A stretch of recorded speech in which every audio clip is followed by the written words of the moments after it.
पूजनीय संत समाज, सम्मानीय सत्संग प्रेमी सज्जनों, भक्तिमय माताओं, आज हम परम पूज्य गुरुदेव श्री अभिलाष साहेब जी के जीवन के बारे में चर्चा करते हैं। हमारे पास एक पुस्तक है, सद्गुरु श्री अभिलाष साहेब जीवन दर्पण। यह पुस्तक प्रथम बार विक्रम संवत 2071 में छपी थी, सन 2014 में। सद्गुरु श्री अभिलाष साहेब जीवन दर्पण के बारे में और परम पूज्य गुरुदेव श्री अभिलाष साहेब जी के बारे में वर्तमान के गुरुदेव श्री धर्मेंद्र साहेब जी लिखते हैं।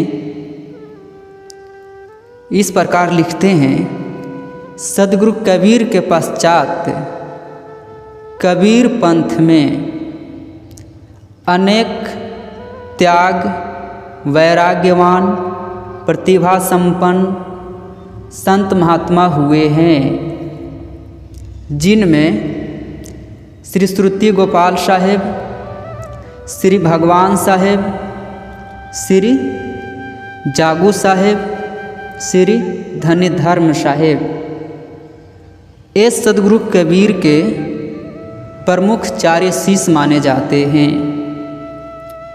इसके बाद कबीर पंथ में संतों की एक लंबी लाइन लगती है, जिसमें श्री गुरुदयाल साहेब, श्री राम रहस साहेब, श्री पूरन साहेब, श्री काशी साहेब, श्री निर्मल साहेब, श्री विशाल साहेब, श्री राघव साहेब आदि के नाम प्रमुखता से लिए जा सकते हैं। इन महापुरुषों ने अपनी पवित्र जीवन, रहनी एवं वाणियों द्वारा सद्गुरु कबीर द्वारा प्रवर्तित पारक सिद्धांत की धारा को अक्षुण्ण बनाए रखा। इन्हीं महापुरुषों के क्रम में ईसा की 20वीं सदी में एक महापुरुष आए, जिन्होंने पारक सिद्धांत की धारा को बहुमुखी बना दिया। वे महापुरुष हैं सद्गुरु संत श्री अभिलाष साहेब जी।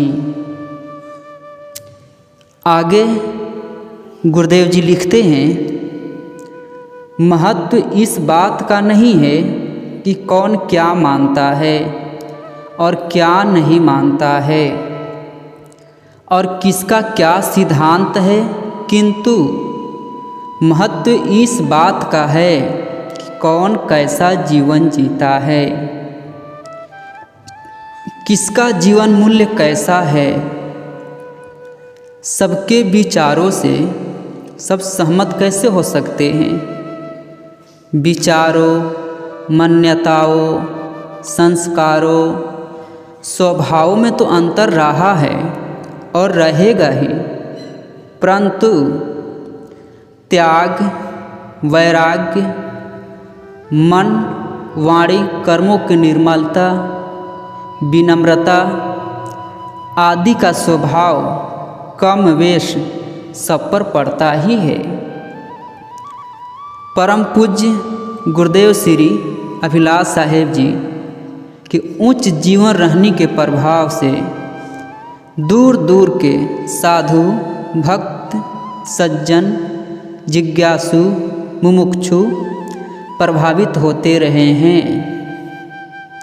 हर जिज्ञासु, मुमुक्षु, साधक, भक्त, सज्जन के मन में अपने गुरु, पूज्य, श्रद्धेय, आदर्श पुरुष के जीवन को, घटनाओं को जानने की स्वाभाविक जिज्ञासा भावना होती है कि वे सामान्य से महान कैसे बने। मनुष्य को किसी भी क्षेत्र में आगे बढ़ने, सफलता पाने के लिए एक आदर्श की ज़रूरत होती है। वही आदर्श उसके लिए संबल बनता है।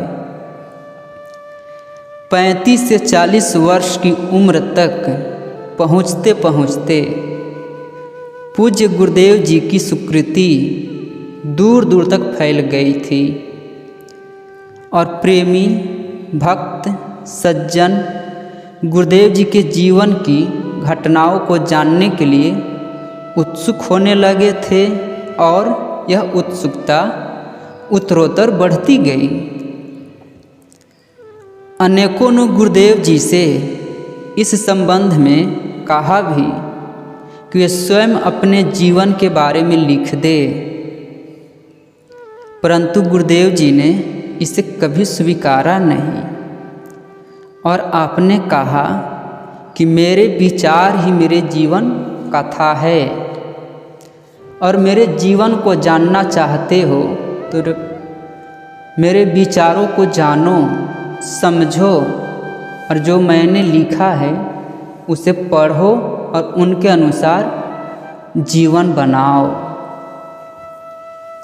परम पूज्य गुरुदेव श्री धर्मेंद्र साहेब जी गुरुदेव जी के बारे में लिखते हैं और आगे परम पूज्य संत श्री गुरुभूषण साहेब जी लिखते हैं गुरुदेव जी के बारे में। परम पूज्य गुरुदेव श्री अभिलाष साहेब जी बहुआयामी व्यक्तित्व वाले पुरुष थे। जीवन व्यवहार अत्यंत सरल, वाणी में मधुरता और कलेश रहित मन। आगे श्री गुरुभूषण साहेब जी लिखते हैं, गुरुदेव जी ने अपना जीवन जिस प्रकार बिताया उससे मुझे लगा कि मैंने एक उपदेश को जीते देखा था बजाय सुनने के। ये परम पूज्य श्री गुरुभूषण साहेब जी लिखते हैं और इस पुस्तक के बारे में गुरुदेव जी के भक्त श्री भाव सिंह हिरवानी जी लिखते हैं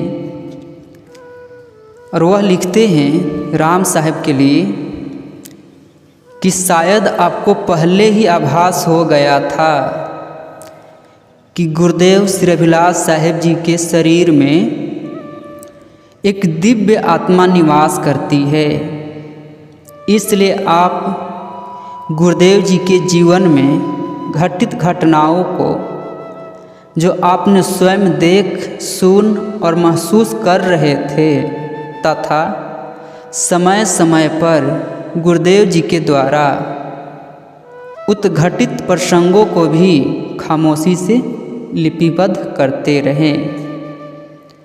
महापुरुषों के हर क्रियाकलाप समाज के लिए अनुकरणीय तथा प्रेरक होते हैं।